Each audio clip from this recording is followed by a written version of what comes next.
Hello student, welcome back to my channel. मैं हूं ज्योति चौहान। आप लोगों के सामने स्वागत है आपका मेरे यूट्यूब चैनल में। तो फाइनली यूपी टीजीटी का नया सिलेबस जारी हो चुका है और नया सिलेबस आज आप लोगों के सामने है। मैं इसको यहाँ पर डिटेल से बताने जा रही हूँ कि क्योंकि वैकेंसी में बदलाव हुए तो सिलेबस जाहिर सी बात है चेंज होना था, और जो कि पहले क्लियर कर दिया गया था कि सिलेबस न्यू आएगा। बट सिलेबस में क्या क्या चीजें कम हुई है, क्या क्या चीजें ज्यादा हुई हैं, वो अभी हम देखेंगे। क्योंकि सिलेबस अगर आर्ट की मैं बात करूं तो बहुत ज्यादा था। लास्ट टाइम सिलेबस में समझ में नहीं आता था कि क्या छोड़ें क्या पढ़ें, क्योंकि टीजीटी का मतलब है आर्ट में सिर्फ आपको इंडियन आर्ट ही पढ़ना है। तो इंडियन आर्ट का कौन कौन सा सिलेबस अभी जारी हुआ है, यहाँ पर क्या क्या पढ़ना है, जो इसमें अप्लाई करने वाले हैं 2026 की वैकेंसी में, यहाँ पर मैंने पूरी डिटेल मेंशन की है। तो आज मैं टीजीटी का ही सिलेबस यहाँ पर बताने वाली हूँ। आप लोगों को डिटेल से बताऊंगी मैं क्या टॉपिक ऐड हुए हैं, क्या टॉपिक रिमूव किए गए हैं, वो सारी चीजें हम लोग करेंगे। फिलहाल यहाँ पर मैं बता देती हूँ कि यूपी टीजीटी का मैं बैच शुरू करने जा रही हूँ नया, और ये बैच मेरा नोटिफिकेशन आने के बाद शुरू हो जाएगा। तो जो भी बच्चे इंटरेस्टेड हैं वो मेरा एप्लीकेशन डाउनलोड करके रख लीजिएगा, आपको मेरे बैच की जानकारी वहीं पर मिल जाएगी। चलिए शुरू करते हैं। देखिएगा, ये है आपका सिलेबस यूपी टीजीटी का, यानी प्रशिक्षित स्नातक कला का सिलेबस है, जिसका कोड भी दिया हुआ है। तो ये कोड आपको काम आएगा जब आप एग्जाम जब आप अप्लाई करेंगे, ठीक है, फॉर्म अप्लाई करेंगे, क्योंकि कोड ये उसी के हैं। तो देखिएगा, पहला टॉपिक यहाँ पर है, दिखाई दे रहा है। चलिए, पहला टॉपिक यहाँ पर है भारत के प्रागैतिहासिक कला केंद्र, जैसे मिर्जापुर। तो भारत के प्रागैतिहासिक कला केंद्र, प्रागैतिहासिक काल से शुरुआत हुई है, ठीक है। प्रागैतिहासिक कला केंद्र जैसे कि मिर्जापुर है, भीमबेटका है, रायगढ़ है, बांदा है, पंचमढ़ी है, होशंगाबाद है, इत्यादि। यानी ये सभी इत्यादि का मतलब है, देखिएगा यहाँ से थोड़ी सी जो है मिस्टेक होती है। कई बार हम क्या करते हैं, हम सिलेबस तो पढ़ रहे हैं, ठीक है, सिलेबस के अकॉर्डिंग हमने प्रिपरेशन की, बट यहाँ से जो केंद्र यहाँ पर दे रखे हैं उससे अलग आ जाता है और हम उसको पढ़ते नहीं है। तो वो उसका रीजन क्या होता है, अब तक का जो एग्जाम टीजीटी पीजीटी में हुआ है उसमें यही सब होता है स्टूडेंट के साथ। वो कहते हैं कि मैम जो सिलेबस में दिया था उससे बाहर गया है। तो यहाँ पर इसका अर्थ समझिएगा, यानी इन्होंने क्या दिया है कि भारत के प्रागैतिहासिक कला केंद्र, फॉर एग्जाम्पल इन्होंने यहाँ पर दिए हुए, तो इत्यादि यानी इसके अलावा और भी जो प्रागैतिहासिक केंद्र हैं वो आपको पढ़ने हैं, ठीक है। यानी इसमें कुछ चीजें ऐसी, जैसे करंट से तो बहुत ज्यादा नहीं आता, जैसे आपके देख रहे हैं कि मिर्जापुर है, भीमबेटका है, रायगढ़ है, बांदा है, पंचमढ़ी है, होशंगाबाद, ये इन्होंने मेन मेन दे दिए हैं, ठीक है। क्योंकि इसके अंतर्गत भी आते हैं, जैसे मिर्जापुर में बहुत सारी जो है दरी आती है जहां पर ये चित्र हमें मिलते हैं, बहुत सारी जगह ऐसी हैं, ठीक है, बिंडम है। तो इस तरह से जो अलग है उनको भी पढ़ना है। अब आता है सिंधु घाटी सभ्यता, चैप्टर 2 में सिंधु घाटी सभ्यता की कला। इसमें आपका हड़प्पा और मोहनजोदड़ो आता है। तो सारे जो नगर आते हैं वो हड़प्पा और मोहनजोदड़ो के अंतर्गत ही आते हैं, ठीक है। भारतीय, तो इसमें ये सब पढ़ने होंगे। अब यहाँ पर एक चीज दी है कला, तो कला में ही आपकी चित्रकला आ जाती है, मूर्ति कला आ जाती है, मृदभान कला आ जाती है, वो सारी चीजें इसमें आपकी आ जाएंगी, ठीक है। ऐसा नहीं कि खाली एक ही चीज पढ़नी है।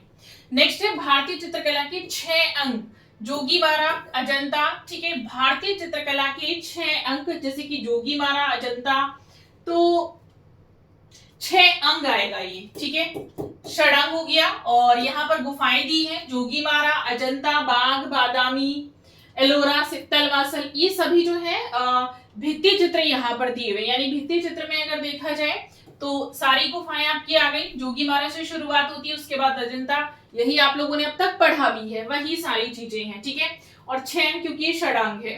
अब बात करते हैं आगे भारतीय लघु चित्रकला, जैसे कि यहाँ से शुरुआत होती है आपकी लघु चित्र शैली की, तो पाल शैली आएगा, ठीक है, जैन शैली आएगा, तो जैन, पाल, अपभ्रंश, राजस्थानी शैली, ठीक है, बूंदी शैली, कोटा। थोड़ा सा देखिएगा यहाँ पर, जब आप ये सिलेबस पढ़ेंगे तो सिलेबस आपको प्रोवाइड कराया जाएगा।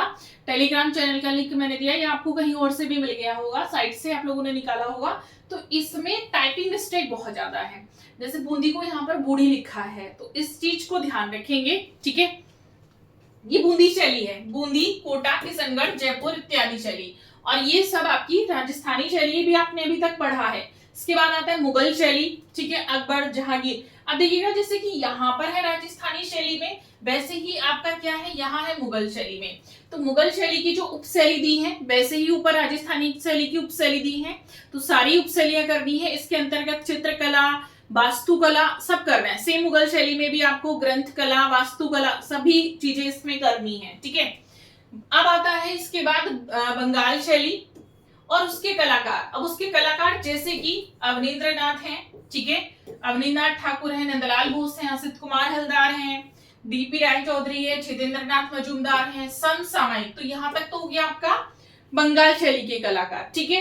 अब समसामयिक चित्रकला और उसके मुख्य कलाकार जैसे Raja Ravi Varma, Rabindranath Thakur, Gaganendranath Thakur, Jamini Roy, Amrita Shergil, NS Bendre, K Hebbar, KS. Kulkarni, MF. Husain, KH. चारा, ये सब हो गए, ठीक है। इत्यादि दिया है, मैं इसको अभी आपको समझाऊंगी थोड़ा सा। और कला के तत्व दिए हैं जैसे कि रेखा, आकार, वर्ण, तान, पोत, अंतराल, ठीक है, ये हो गए आपके। अब इसके बाद आता है चित्र संयोजन के सिद्धांत जैसे कि सहयोग, सामंजस्य है, ठीक है, संतुलन, प्रभाविता का नियम है, लय है, अनुपात है। इसके बाद दिया परिप्रेक्ष्य और उसका चित्रकला में महत्व। तो मुझे लगता है यहां से देखिएगा सिलेबस बहुत कम कर दिया है, ऐसा नहीं है सिलेबस ज्यादा किया। अब सिलेबस को जो बनाया गया है वो किस आधार पर बनाया गया है, तो यहाँ पर बहुत सारे बच्चे होंगे जिन्होंने मेरी क्लास देखी होगी केडीएस और एमआरएस वाली, उसमें मैंने ये सारा सिलेबस करा रखा है ऑलमोस्ट। प्रागैतिहासिक कला नहीं है, सिलेबस इतना इजी बना दिया गया है क्योंकि 90 क्वेश्चंस आपके आएंगे इस बार। 90 क्वेश्चंस होंगे आपके सब्जेक्ट के, ठीक है, और इसमें 30 क्वेश्चन होंगे आपके जीएस के। अब 30 होंगे तो ये हो गया 120, ठीक है, अभी तक 125 आप दे रहे थे, प्लस नेगेटिव मार्किंग है 1/3 की, यानी 3 पर अगर एक क्वेश्चन आपका गलत है तो काम हो गया आपका, एक और गलत हो जाएगा, ठीक है। 1/3 की नेगेटिव मार्किंग है। और एक चीज और ध्यान रखनी है, जैसे कि यहां से बच्चे ये पूछ रहे हैं कि जीएस में बाकी सब्जेक्ट भी होंगे क्या, तो जीएस जैसे एलटी में हुआ था तो जीएस मेन जीएस ही है, इसमें कोई अदर सब्जेक्ट आपका नहीं है, ना रीजनिंग है, ना हिंदी है, ना इंग्लिश है, सिर्फ जीएस है, ठीक है, ये चीज का ध्यान रखना है, ठीक। अब हम इसमें मैं थोड़ा सा आपको और समझा देती हूँ, जैसे कि ये वाला जो सिलेबस है ये किस बेसिस पर है, इसकी तैयारी हम कहाँ से करेंगे, बुक्स कौन कौन सी हैं, सबसे बड़ा सवाल इसी चीज का होता है।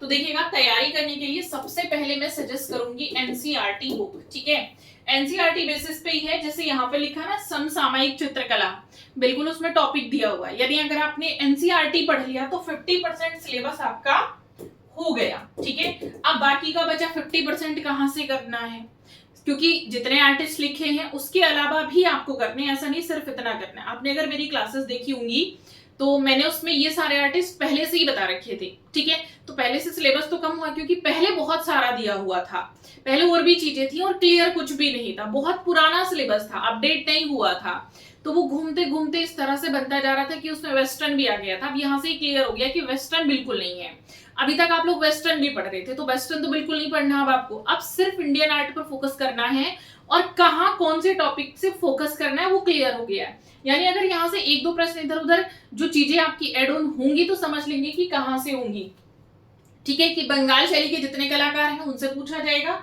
समसामयिक आपके आगे उनसे पूछा जाएगा, उसके अलावा जो बाकी के अन्य कलाकार हैं वो भी सब खत्म कर दिए गए हैं, ठीक है। तो सिलेबस को बहुत लेंथी तो नहीं बनाया गया, जो कि मैं मानती हूँ जितना 120 क्वेश्चंस का सिलेबस, 90 क्वेश्चंस, 120 तो नहीं कहेंगे क्योंकि 90 ही आपके सिलेबस से है, उसके अकॉर्डिंग सिलेबस सही है।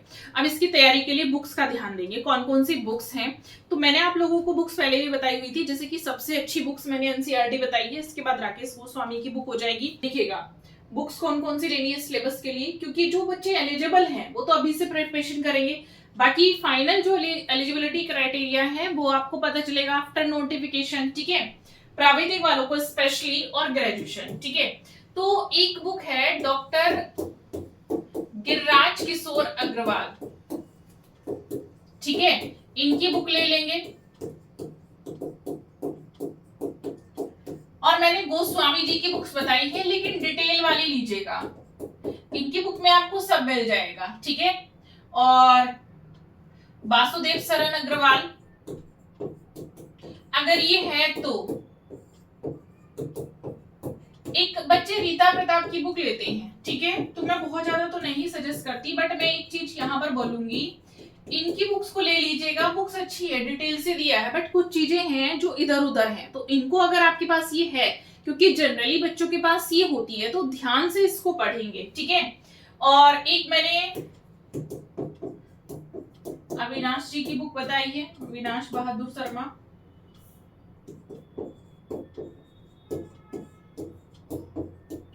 एक एनसीईआरटी मैंने इससे पहले आपको बताई ही है, ठीक है, एनसीईआरटी आपको करना है। आती है RA अग्रवाल की बुक,